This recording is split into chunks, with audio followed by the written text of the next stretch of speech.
I think what's been really exciting as we talk about the transition of this out of my career but into the role is that, as you said, the causes that have been very important to me I can focus even more energy on, because very early out of the gate I think you realize once you have access or a voice that people are willing to listen to, with that comes a lot of responsibility, which I take seriously. And it was really one of the first things we connected on. It was one of the first things we started talking about when we met, was just the different things that we wanted to do in the world and how passionate we were about seeing change. I think that was, that's what got date 2 in the books, probably. Plenty to talk about.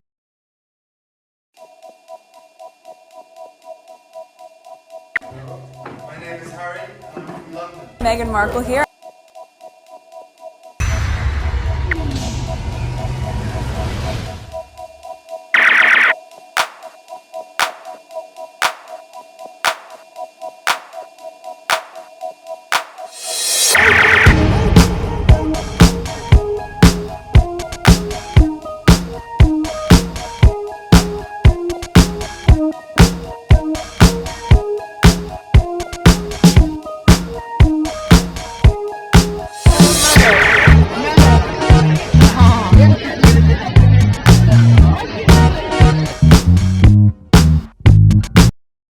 Okay, next tweet. I just had a frightened thought. We have been struggling with Cappy KKK for years. Now we are going to have to deal with Cappy Willie too. It's too much. Alright, so this is the thing that you squad were talking about, because William hired a valet to like dress him to be more like Harry. Okay, Harry's snazzy dressing and swag got egg all shook up. Soon he'll find out that it's not the suit that makes the man. Okay, there's the last Sussex squad, Prince of Pegging. Alright, so these are pictures of Harry with different suits. And the thing is that we the squad, especially the squad who are into fashion, they're the one who highlight many of those clothes things. Like I said, I'm not really a fashion person, but I realize that some of my viewers sometimes you know, are into the fashion. So when I come across some of the tweets, that I will share them with you. But the squad love to make noise to highlight, okay, not crazy noise, good thing, highlight Harry and Meghan's work. With that comes along with the clothing and all of that. So he's looking at what people really talking about, thinking this is what makes Harry and Meghan likable. It's not their work that is being on display that attract a lot of people for what is it, for the brother. It's the kind of person Harry and Meghan are, their character. Alright, that's my comment here. Okay, I call his move as putting lipstick on a pig. These people are not willing to change. Their core values, ethics, character remain the same. Here's a lesson for Toby. I point to this video. He should study it. Alright, so there's this here. A minute and almost 2 minutes. Alright, let's pause. Alright. Harry, quote, but what I remind him, Archie, is that no matter what you want to be when you grow up, it's your character that matters the most, and nothing will make his mom and me prouder than to see him have the character of what we see before us today. You, Prince Harry. Alright, so let's listen. So tonight, I trust that you all see what I see. The heart of the warrior beating strongly. Because to be role models, or the role models that each of you are, takes strength and it takes courage. And this is the thing that really pisses them off. Look at all those people there. That's last year Invictus, Netherlands. Look at all these people here. Alright, these are the players and then spectators, families and all of that. There's the participants. This is what shook them. They want things like that, people to applaud for, but they're not doing anything to gather people to come together to be happy for him or anything. He's creating division. So not everybody wants division, all right? But the racists and all of that, that's what they want, but it's a very limited group. All right, let's continue. It takes strength and it takes courage. When I talk to my son Archie about what he wants to be when he grows up, some days it's an astronaut, other days it's a pilot. A helicopter pilot, obviously. Or Quasi from Octonauts. If you're laughing, then you've seen it. But what I remind him is that no matter what you want to be when you grow up, it's your character that matters most. And nothing would make his mum and me prouder than to see him have the character of what we see before us today. You. You, as a community, have overcome immense challenges, and together you are healing and teaching the world as you go. And you as individuals are people of substance, of resilience, of strength, and of heart. You have the heart of Invictus. And your collective stories will be woven into the history books, and for that, we thank you. We thank you for cementing in us the unwavering knowing that with courage, you can overcome anything. So, Invictus, are you ready?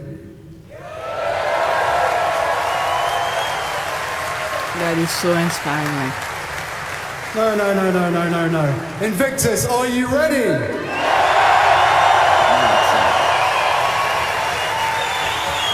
That's better. So, bring on the games. Most importantly, have fun. Thank you for being here.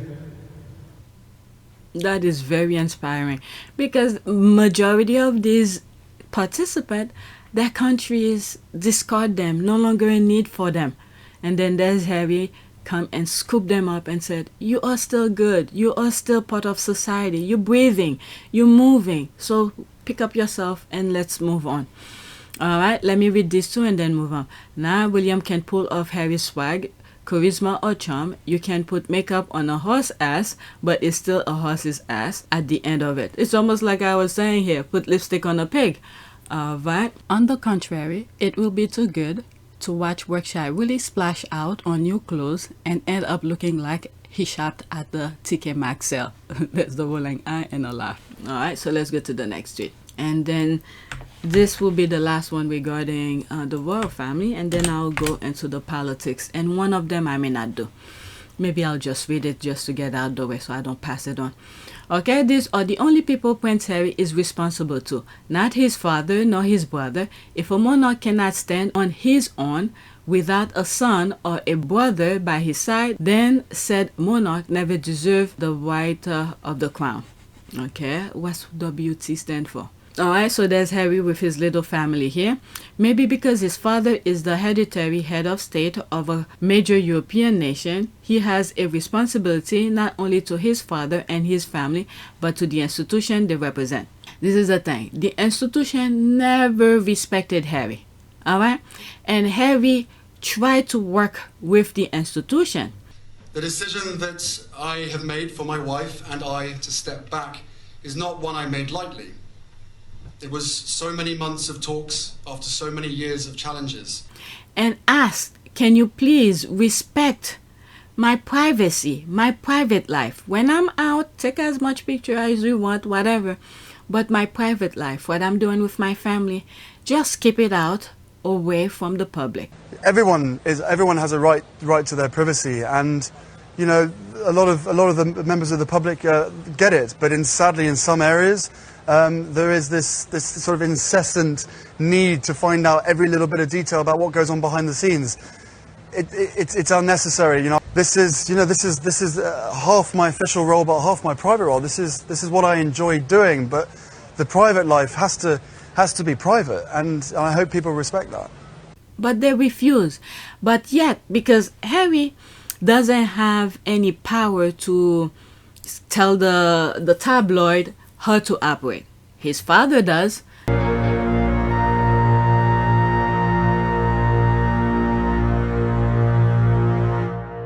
His brother does. Much of the negativity towards the couple is coming from within the royal family. The royal family and staff of the royal family are the ones that are very often leaking these stories to the press. But they refuse to obey his wishes. But the father and the brother, when they need to separate that, the same thing that Harry is asking, to separate the firm and the family kind of thing. When the father and the brother ask for that kind of separation, the tabloid oblige. So now, Harry been screaming at the top of his lungs way before Meghan came, way before his children came. Alright, but they refused. So what he did, he left. Now what he wants to keep It's only the family aspect of it. But the way the family is treating him for leaving, it doesn't make sense. They're treating him like a criminal. When in fact, throughout his young age, he's been telling them that. Leave my private life alone. Okay? So there's this here. Oh, new campaign at Play IC. Plan number 2 million plus did not work. Now, new narrative is on the go. Be ready to defend. Because the thing is that, I don't know, this is the way that I saw it, and I feel it, and I like they're trying to something new. Okay, well, a man shall leave his mother, and a woman leave her home. They shall travel on to where the two shall be as one. Okay, as it was in the beginning, is now until the end. Woman draw her life from man and gives it back again. And there is love. There is love. Alright, so that's that. But let's move on. Now I'm into politics. I'm gonna try not to stay too long into it. The last one I think is gonna be the long one, but maybe I'll just stick to the videos. Alright, this one was very interesting. I didn't even know this guy was running. But he looks familiar. Where have I seen him? I don't know. This is Chris Evans who retweeted that. I mean, Chris Evans is like the encyclopedia of Twitter. He always have receipts. So I saw this and I decided to share it with you. Here, Larry Elder came on the wrong podcast. All right, it's 1 minute and 12 seconds. You're talking about that there's this epidemic in the Black community of fatherlessness. What have you done to combat fatherlessness in the Black community?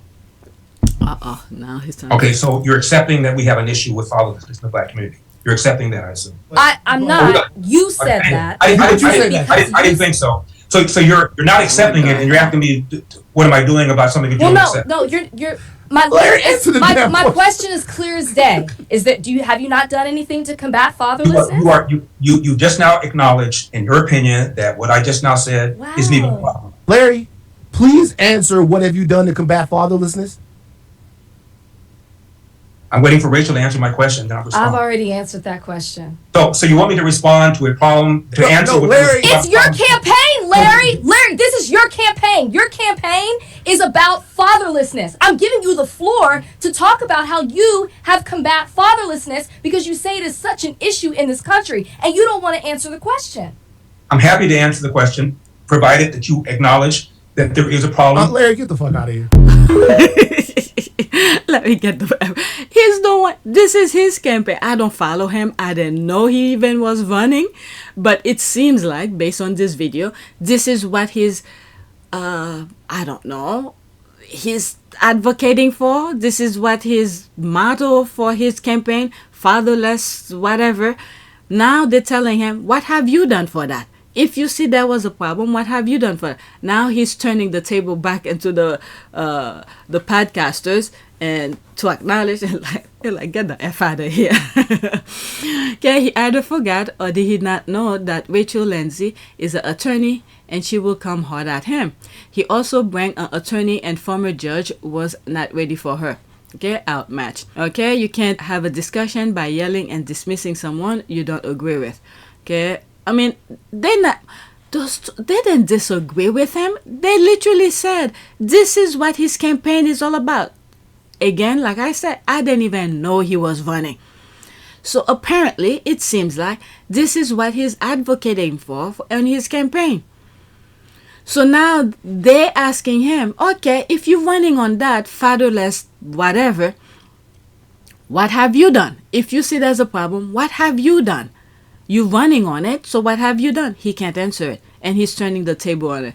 Right, let's see. Nah. This is gaslighting. You can't have a discourse if you don't come prepared to back up your own platform. I don't need to agree with you to ask you to clarify why you say what you do. That's some old shit used for centuries to try and shut those up who push you. They peel his wig back, and oop. Okay, it's your campaign, Larry. Larry, get the fuck out of here. Bye. Peace. It was real having you. Oh, okay, that's ad. Let's go to the next one. This one is Cassidy. This one is very interesting. It's another video. I didn't listen to it yet, but I saw it. When I saw it, I was in public and I did not have my earphone for me to listen on my phone. So I just bookmark it. And then when I come, I put it on my list. Here's a clip of Sonny's masterful questioning of Cassidy Hutchinson, motive to stay loyal to the former White House bum after his reign of terror and corruption he unleashed on this country. Okay? 2 minutes and 7 seconds. I just have a follow-up because I read your book. I thought it was really fascinating.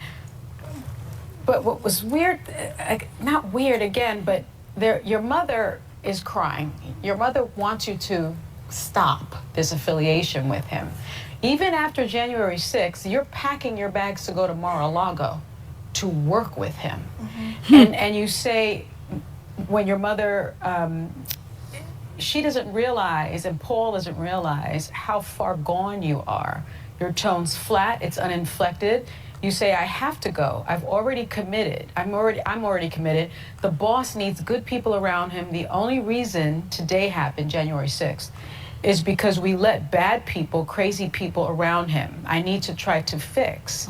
So my question is, what was the intention behind this? Are we talking opportunity, or are we talking guilt, or what would make you still go to Mar-a-Lago? Yeah. This point of the book was really difficult for me to write. I could see that. I had a fantastic collaborator named Mark Salter who worked for John McCain for decades. So at points we would spar a little bit about this because I tried to write the book with intention to bring the reader into my mindset at the time. Okay. And frankly, it is confusing, and I wasn't delivered to confuse the reader, but I was in this confused fog of a divided loyalty, but knowing what I wanted, but not feeling empowered to sort of break away from that. Specific to actually moving to Florida with him after. Yeah. And again, in my hindsight now, I realize that this is not normal. I should not have been thinking like this. But I did genuinely put a lot of the blame on myself, on the people that had surrounded the president, because I felt that it was our job to advise him. It was our job to stop him from making bad decisions. He made those decisions because he had people. Okay, I see what Sonny was saying here. You saw the type of a man Trump was, but yet after what he did in January 6th, you still want to be with him, to help him and advise him. What was going on with you? Her own mother was even advising her to stop. Then again, I guess sometimes when you're in a state of illusion, and I don't know, I really don't know, but I guess I will take her word as face value to see that this is the state of mind that she was in. Who knows, when you're in a cult, who knows how they manipulate you to follow them. And there's another interview that she did with Rachel Maddow that I saw. I could feel her answer is genuine. I guess this is the type of things where cult people do to other people to make you lose yourself, in a sense.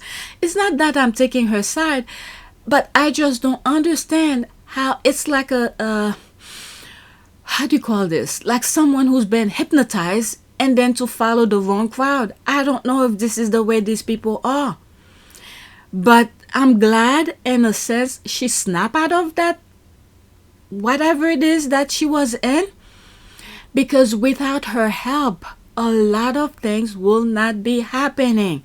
She was able to testify under oath to Congress what she saw and things that happened. Maybe, I don't know, okay? That's just me. This is not to say I agree with the way she decided to move. Maybe God put her in that spot to witness what she witnessed and be able to testify under oath and tell the truth.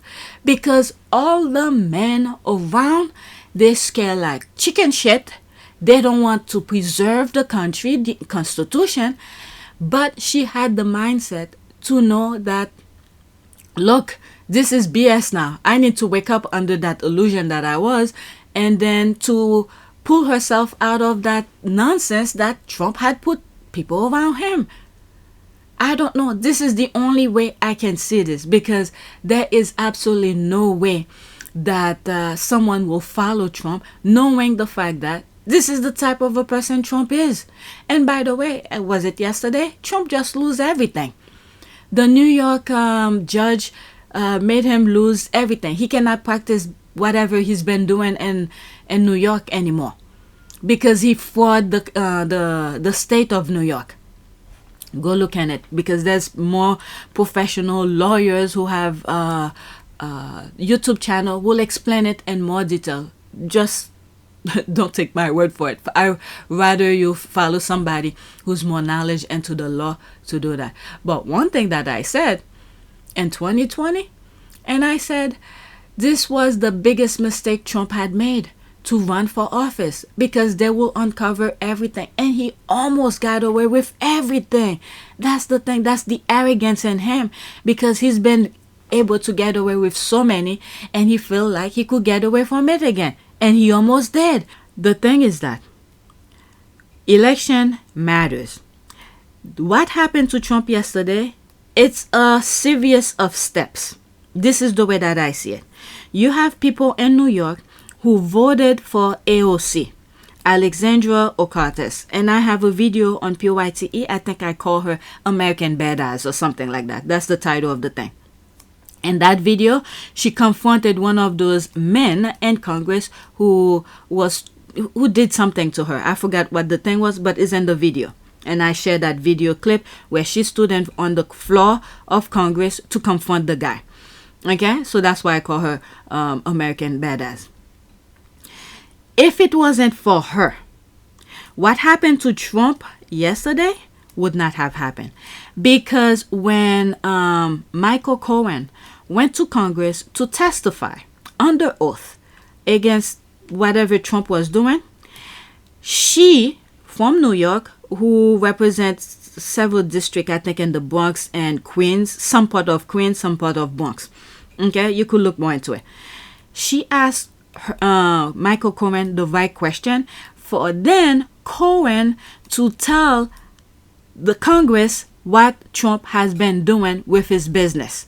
You know, when he's gonna sell a property, he raised the value up, and when he's gonna buy, he deflated it. This kind of thing. Okay, so if it wasn't for Alexandria Ocasio, what happened to Trump will not have happened. Ms. Ocasio-Cortez. Thank you, Mr. Chair. Mr. Cohen, I'd like to quickly pick up on some previous lines of questioning before getting into my own, so I may go a little quickly to get it all in 5 minutes. First, my colleague from Vermont had asked you several questions about AMI, the parent company of the National Enquirer, and in that you mentioned a treasure trove, a quote, treasure trove of documents in David Pecker's office relating to information assembled from all these catch and kill operations against people who potentially had damaging information on the president. You also mentioned that the president was very concerned about the whereabouts of these documents and who possessed them. Does that treasure trove of documents still exist? I don't know. I had asked David Pecker for them. So you would say the person who knows the whereabouts of these documents would be David Pecker? David Pecker, Barry Levine, or Dylan Howard. Okay, thank you. Secondly, I want to ask a little bit about your conversation with my colleague from Missouri about asset inflation. To your knowledge, did the president ever provide inflated assets to an insurance company? Yes. Who else knows that the president did this? Alan Weisselberg, Ron Lieberman, and Matthew Calamari. And where would the committee find more information on this? Do you think we need to review his financial statements and his tax returns in order to compare them? Yes, and you'd find it at the Trump org. Thank you very much. The last thing here, the Trump Golf Organization currently has a golf course in my home borough of the Bronx, Trump Links. I drive past it every day going between the Bronx and Queens. In fact, the Washington Post reported on the Trump Links Bronx course in an article entitled, "Taxpayers Built This New York Golf Course and Trump Reaps the Rewards." That article is where many New Yorkers and people in the country learned that taxpayers spent $127 million to build Trump links in a, quote, generous deal, allowing President Trump to keep almost every dollar that flows in on a golf course built with public funds. And this doesn't seem to be the only time the president has benefited at the expense of the public. Mr. Cohen, I want to ask you about your assertion that the president may have improperly devalued his assets to avoid paying taxes. According to an August 21st, 2016 report by the Washington Post, while the president claimed in financial disclosure forms that Trump National Golf Club in Jupiter, Florida, was worth more than $50 million, he had reported otherwise to local tax authorities that the course was worth, quote, no more than $5 million. Mr. Cohen, do you know whether this specific report is accurate? It's identical to what he did at Trump National Golf Club at Briarcliff Manor. Do you know, to your knowledge, was the president interested in reducing his local real estate bills, tax bills? Yes. And how did he do that? What you do is you deflate the value of the asset, and then you put in a request to the tax department for a deduction. Thank you. Now, in October 2018, the New York Times revealed that, quote, President Trump participated in dubious tax schemes during the 1990s, including instances of outright fraud that greatly increased the fortune he received from his parents. And it further stated from Mr. Trump, quote, he also helped formulate a strategy to undervalue his parents' real estate holdings by hundreds of millions of dollars on tax returns, sharply reducing his tax bill when those properties were transferred to him and his siblings. Mr. Cohen, do you know whether that specific report is accurate? I don't. I wasn't there in 1990s. Who would know the answer to those questions? Alan Weisselberg. And would it help for the committee to obtain federal and state tax returns from the president and his company to address that discrepancy? I believe so. Thank you very much. I yield the rest of my time to the chair. Because she raised the question, Michael answered it, and then New York followed through to look more into it. Okay? This is why election matters. It matters. This is the chain of event of things. The people of New York voted for AOC. While she was in Congress, she did her homework, asked the right question, and then Michael Cohen answered and tell what was happening within the Trump organization. And now Letitia James, I believe that's her name, went to work and looked deep into what Trump was doing. I think this transcript of what the judge said about Trump is on somewhere online. Go search for it. It's public record now. All right. So people need to really, really think about that. If it wasn't for our vote, all those things that is happening, as much as justice is taking its time, it's slow. But if it wasn't for our vote, this guy will be scot-free, roaming around, take advantage of the taxpayers, do as he please. All right? So that's that.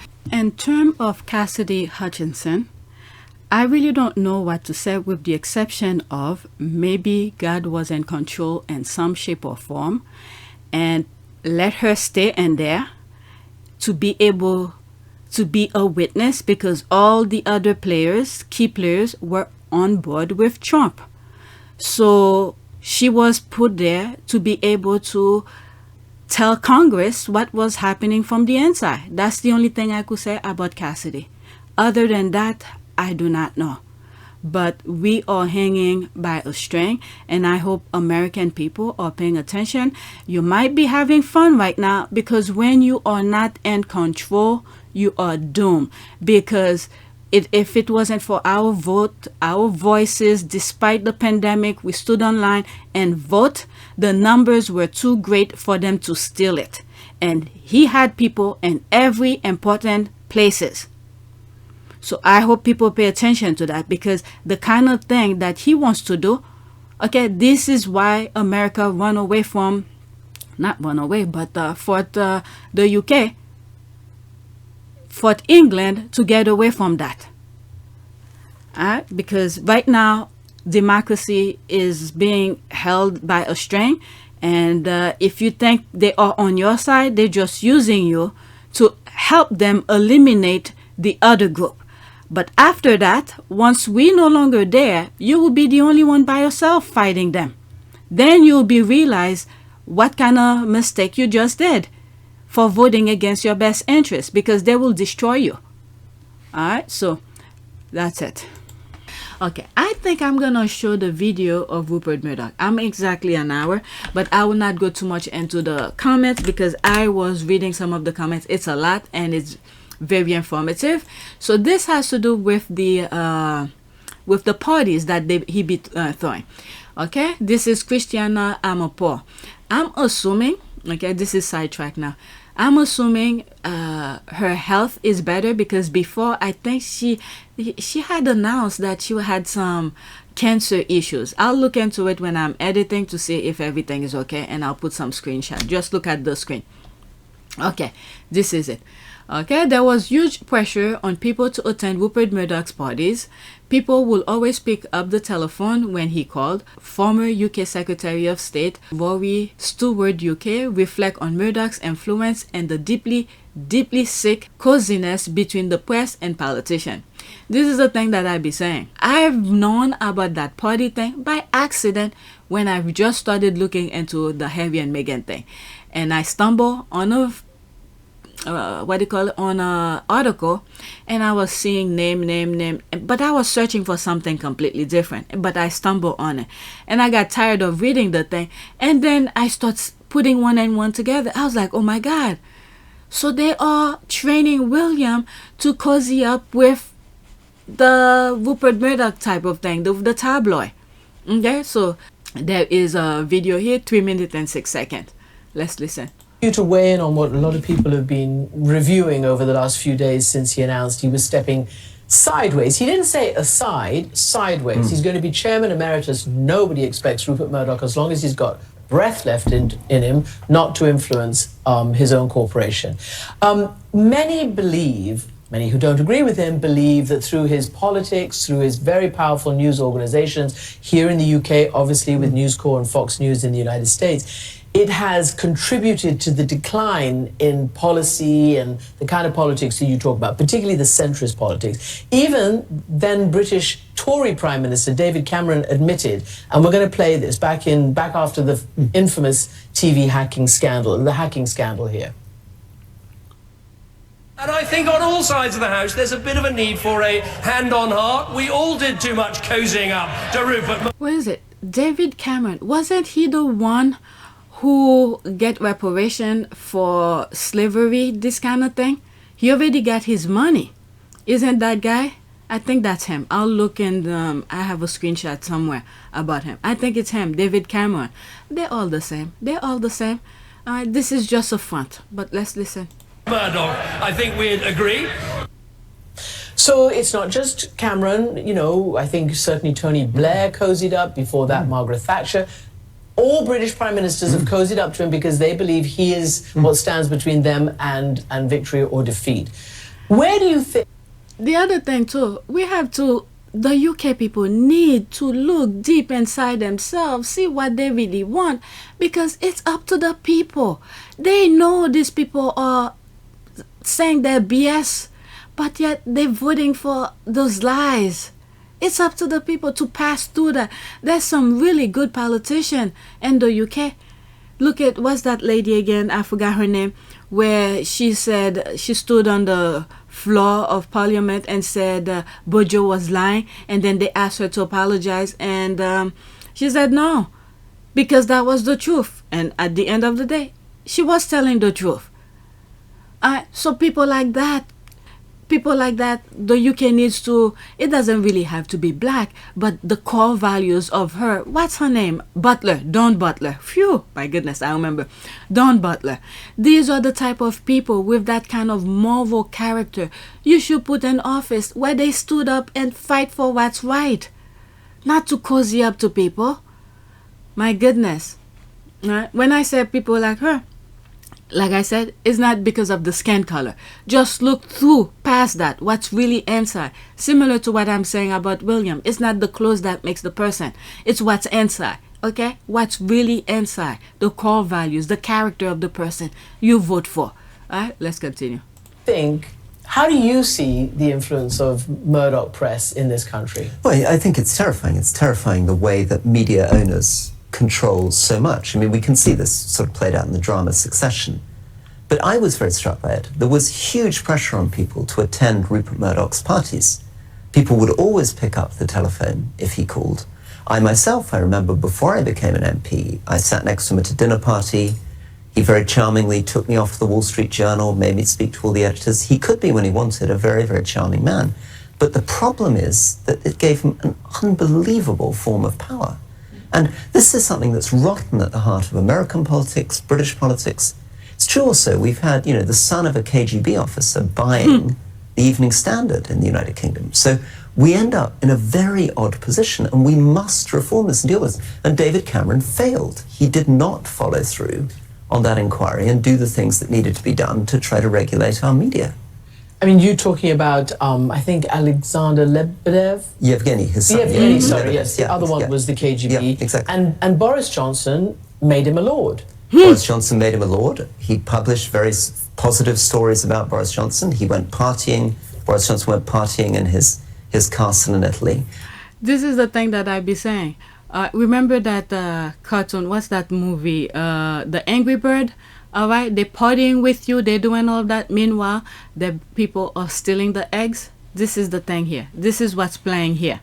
All right, like I said, I see these things and images in my head, but I try to explain. I know many of you can follow too.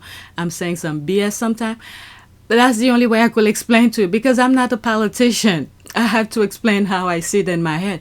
So this is the thing that is playing here.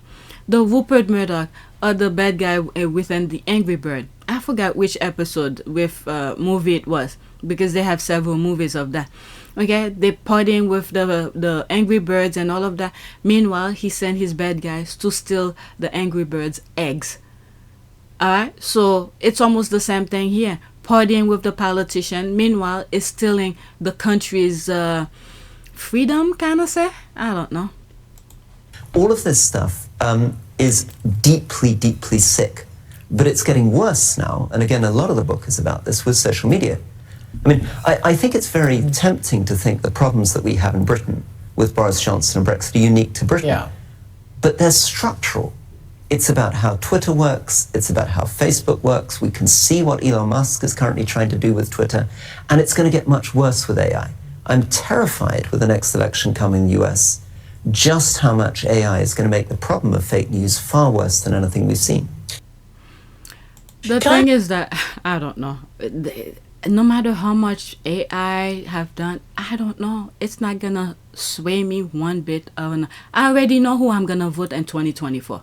I already know, no matter how much commercial, I know some people do need to see those kind of things. And this is why sometimes I pray for let the blind see, pass through those BS.